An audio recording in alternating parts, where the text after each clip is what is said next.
Corona, ये नाम सुनते ही दिल में दहशत बढ़ जाती है और जो जख्म इस खतरनाक वायरस ने दुनिया को दिए वो ताज़ा हो जाते हैं।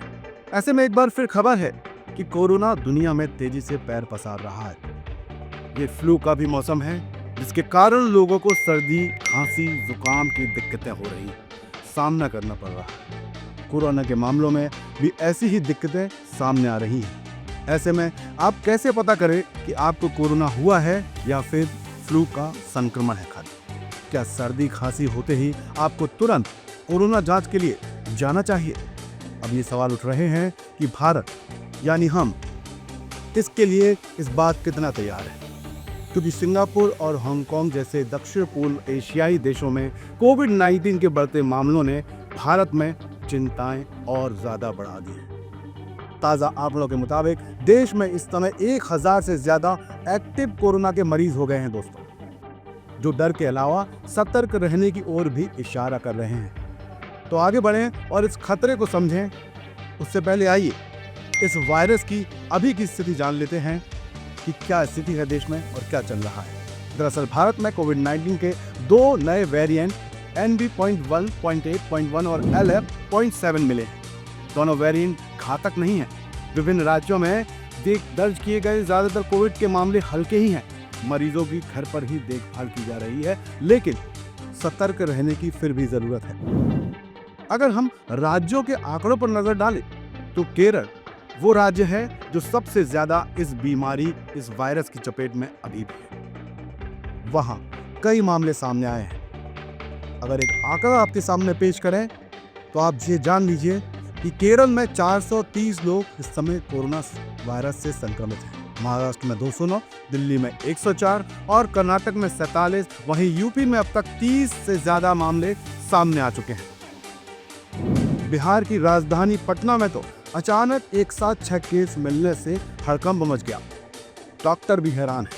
यूपी में मंगलवार को 24 घंटे में कोरोना के 10 नए मामले सामने आए, जिसके बाद यूपी में स्वास्थ्य सेवाएं अलर्ट मोड पर है। इसी के साथ प्रदेश में कोविड संक्रमित संख्या 30 तक पहुंच गई, जिसके बाद स्वास्थ्य महकमा अलर्ट में है। तो कुल मिलाकर भारत के अलग अलग राज्यों से रोजाना जो मामले सामने आ रहे हैं वो सतर्क रहने की ओर इशारा कर रहे हैं। वहीं कुछ लोगों की मौत की खबर भी सामने आई है। इसे देखते हुए केंद्र सरकार की तरफ से तमाम तरह की सावधानियां बरती जा रही हैं और एडवाइजरी जारी की जा रही है। साथ ही राज्यों को भी निर्देश दिए जा रहे हैं।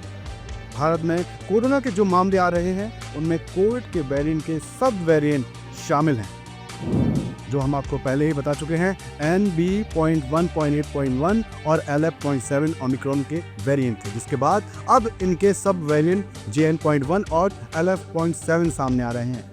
ज्यादातर लोग JN.1 से पीड़ित बताए जा रहे हैं। हालांकि डॉक्टरों का कहना है कि ये वेरिएंट इतने खतरनाक नहीं है और लोगों को इतना पैनिक करने की जरूरत भी नहीं है, लेकिन इतना बेफिक्र रहने की भी जरूरत नहीं है, क्योंकि पहले ही ऐसे मामले हम देख चुके हैं। वहीं ऐसे में लोगों के मन में कई तरह के सवाल उठ रहे हैं। कई लोग लॉकडाउन की बातें भी कर रहे हैं सोशल मीडिया पर। ऐसे में ये जानना जरूरी है कि ये फैसला कब लिया जाता है। क्या लॉकडाउन लगेगा, इसके नियम क्या होते हैं? तो समझ लीजिए कि लॉकडाउन ऐसे ही नहीं लेवाया जाता। सोशल मीडिया पर फैलाए जा रहे भ्रम से आपको बचने की जरूरत है। तो पहले ये इस बात को समझने की कोशिश करिए कि लॉकडाउन आखिर लगाया कब जाता है। तो दोस्तों, जब कोरोना जैसे वायरस मृत्यु दर काफी बढ़ा देते हैं तब लॉकडाउन की स्थिति आती है। मौत का खतरा बहुत ज्यादा हो जाता है तब इसकी स्थिति आती है। मार्केट और बाकी चीजें बंद कर दी जाती है। लॉकडाउन केवल आखिरी विकल्प होता है। पहले सरकारों की तरफ से कुछ हल्की पाबंदियां लगाई जाती हैं। तो अपने दिमाग में बैठा लीजिए, लोगों को सावधान रहने के लिए कहा जाता है। तो लॉकडाउन की अफवाह जो सोशल मीडिया पर फैल रही है वो क्या है, इस पर अभी कुछ भी कहना ठीक नहीं, लेकिन सरकारी रिपोर्टों पर नजर रखें, क्योंकि शुरुआती रिपोर्ट बताती है कि NB.1.8.1 के संक्रमण के सामान्य फ्लू या हल्के कोविड-19 जैसे लक्षण होते हैं। ज्यादातर मरीज अस्पताल में इलाज की जरूरत के बिना ही घर पर ठीक हो जाते हैं। ये डेल्टा जैसे पहले के खतरनाक वेरिएंट से बेहद अलग है, जो गंभीर बीमारी और ज्यादा मृत्यु दर का कारण बना था। खास तौर पर बिना वैक्सीनेशन वाले लोगों पे इसका कहर ज्यादा देखने को मिला था।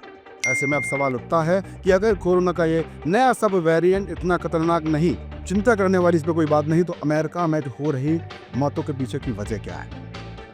तो दोस्तों, centre for disease control and prevention के मुताबिक हर हफ्ते वहां कोरोना से 350 लोगों की जान जा रही है। इसके मुताबिक अप्रैल 2025 के 4 हफ्तों में औसतन 350 लोगों की जान गई थी, जिसमें पहले हफ्ते में 406, दूसरे हफ्ते में 353, तीसरे हफ्ते में 368 और चौथे हफ्ते में 306 लोगों की जाने गई थी। विशेषज्ञों की माने तो अमेरिका कोविड-19 की शुरुआत के मुकाबले काफी बेहतर स्थिति में है। हालांकि मृत लोगों की संख्या बताती है कि संक्रमण अभी भी फैल रहा है और कभी भी अपनी रफ्तार पकड़ सकता है और लोगों के लिए घातक साबित हो रहा है। इसके पीछे अपडेटेड वैक्सीनेशन लेने में कमी, इम्यूनिटी की कमजोरी और पर्याप्त लोगों को इलाज ना मिल पाना जैसी वजह जो है अभी सामने आई है। फिलहाल भारत में नए वेरिएंट को लेकर कोई चिंताजनक अभी तक सामने नहीं आई, लेकिन कोरोना के मामलों में लगातार हो रही बढ़ोतरी के कारण सावधानी बरतने की दोस्तों जरूरत तो बनती है। हम एक जिम्मेदार नागरिक हैं, हमें सावधान रहना ही चाहिए। कोरोना की पहली और दूसरी वेव ने दुनिया भर में जो तबाही मचाई थी उसे हम कैसे भूल सकते हैं, जिसके बाद सब कुछ बंद करना पड़ा था और इसका सरकारों को नुकसान भी झेलना पड़ा था। हालांकि अब लोगों ने कोरोना की वैक्सीन लगवाई है, साथ ही बूस्टर डोज भी लिया है, तो उम्मीद है कि इस बार ये कोरोना इतना घातक साबित ना हो। इसलिए कोरोना के वेरिएंट इतने घातक नहीं भी है। कुल मिलाकर लॉकडाउन जैसी स्थिति फिलहाल नहीं होने वाली है। ऐसे में आपको पैनिक होने की बिल्कुल भी जरूरत नहीं है ताज़ा स्थिति के मुताबिक, लेकिन एहतियात बरतना है। आपको खुद से कोरोना प्रोटोकॉल फॉलो करना है और आप इस वायरस से सुरक्षित रहेंगे। लेकिन भारत सरकार के अनुसार कोरोना का वर्तमान में सामने आया वेरिएंट घातक तो नहीं है, लेकिन आम जन खांसी, जुकाम या बुखार जैसे लक्षण को हर नजरअंदाज ना करें, इसे सामान्य ना समझें। डॉक्टर की सलाह है, एहतियात बरतें और इलाज जरूरी कराएं। अगर आपको सर्दी जुकाम या बुखार है, किसी भी तरह की कोई परेशानी हो रही है, सांस लेने में कोई तकलीफें हो रही हैं, तो तुरंत नजदीकी डॉक्टर के पास जाएं, दवाई लें और अपना इलाज कराएं। वो आपको बताएंगे कि अभी आपको क्या करना है। तो दोस्तों, बाकी कोरोना से हर जुड़ी हुई अपडेट के लिए बने रहिए मेरे यानी कि नितिन देहाती के साथ। हमें करिए सपोर्ट, बनिए हमारी ताकत, क्योंकि तकदीर ऊपर वाला देख रहा है। मेरी कोशिश है कि ये तस्वीर बदलनी चाहिए। जय हिंद, जय भारत। श्री राधे। देश के राष्ट्रपिता महात्मा गांधी ने कहा था कि असली भारत हमारे गांव में है। हमारी पूरी टीम की यही कोशिश है कि गांव के हर रंग को हम आप तक पहुंचा सकें। इसलिए बनिए हमारी ताकत, क्योंकि कंक्रीट के जंगलों की चमचमाती दुनिया में गांव अंधकार की ओर जा रहे हैं। देश में स्मार्ट शहर बने, कोई दिक्कत नहीं, पर हम बनाना चाहते हैं स्मार्ट गांव।